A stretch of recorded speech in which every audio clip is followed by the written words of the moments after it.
Hello friends, I have received multiple demands from our colleagues in past few days to discuss the issues under PC-PNDT Act where uniformity in implementation is lacking. As we all know, PC-PNDT Act has created havoc amongst our fraternity members. The main reason behind this is not the act itself, but the main reason is because there are so many loopholes in the act itself. There are differences of interpretation of the act by different appropriate authorities. Different appropriate authorities implement the act haphazardly. And last but not least, the divergent judgments given by different courts have created fear amongst our fraternity members. So definitely there is a need to discuss all these things. We all know that PC-PNDT Act is a central act, and central act is to be implemented all over India in a similar way. But in case of PC-PNDT Act, in different states, it is implemented differently by different appropriate authorities. Even in a single state, there is no uniformity amongst the appropriate authorities in different districts. And somewhere, even in a single district, if there are more than one of appropriate authority, they are implementing PC-PNDT Act differently. So this is the reason why there is a havoc in the fraternity. One by one, in the series of this uniform implementation of PC-PNDT Act, we will discuss all the issues where uniformity is lacking and what should be the exact interpretation by the appropriate authority. We will discuss one by one in this series of our web meetings. Thank you. Thank you very much. Hello friends. In the series of uniform implementation of PC-PNDT Act, today we will discuss the issue regarding Rule 30, that is intimation of change in case of change of equipment, change of place, or change of employee. Dear friends, we all know that on 4th June 2012, there was an amendment in Rule 13. And according to that amendment, previously the provision said that everybody has to inform change of equipment, change of employee, and change of place within 30 days of the change. That was the provision before 2012. But after amendment, it was written that everybody has to intimate the appropriate authority change of employee, change of equipment, and change of place 30 days in advance. Now again, it was found illogical and it was challenged.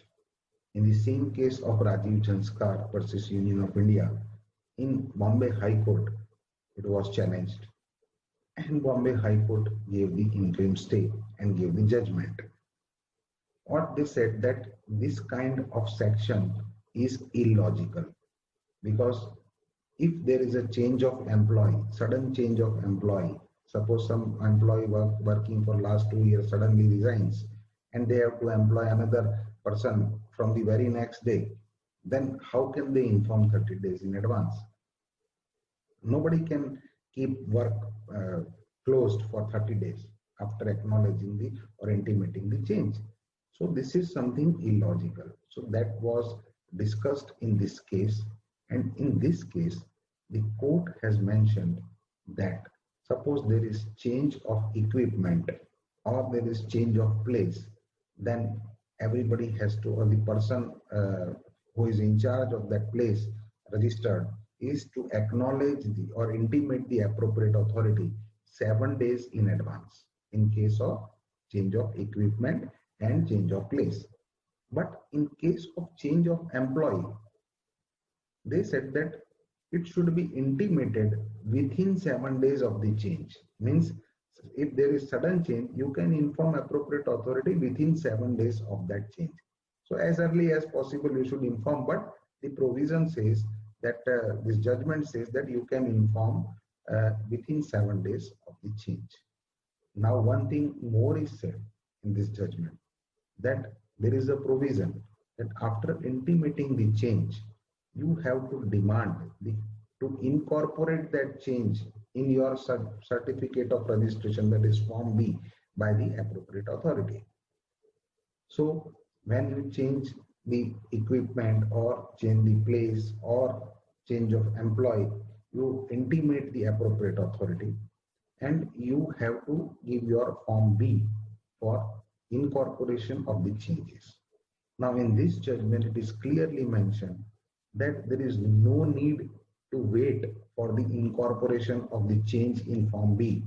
And after intimating appropriate authority, you can start working directly. So if unreasonable time is taken for incorporation of that change by appropriate authority, then you are not supposed to wait.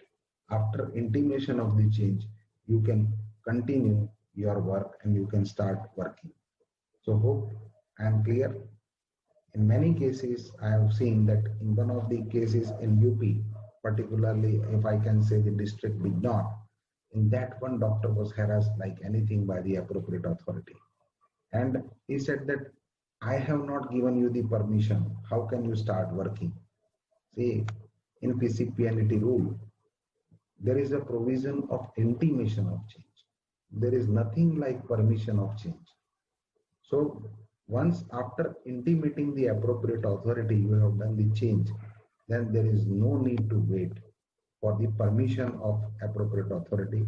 If the person is qualified according to PC-PNDT Act, then he can continue doing sonography even before incorporation of the name in Form B. And due to ignorance of law, or I can say not proper interpretation of law, many appropriate authorities are harassing our doctor fraternity members, and there is need to protect our fraternity member in such cases. There is definite need for giving proper training to the appropriate authorities. Better understanding should be given to the appropriate authority, and there is need of uniform implementation of PC-PNDT Act and rules all over India. Thank you very much.